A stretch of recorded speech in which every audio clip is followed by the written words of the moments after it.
ఇంట్లో అసలు సేవ చేయాలని కొడుకు వాళ్ళు చాలా ఆశపడ్డారు. కానీ చూసారా, సేవ ఆగలేదు.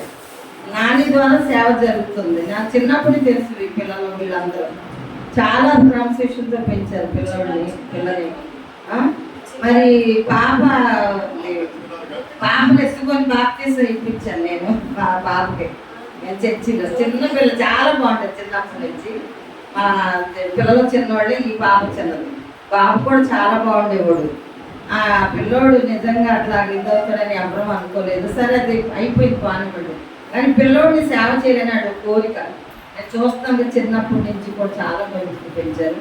కానీ నేను అదే అనుకుంటా, సేవ మాత్రం ఆగలేదు.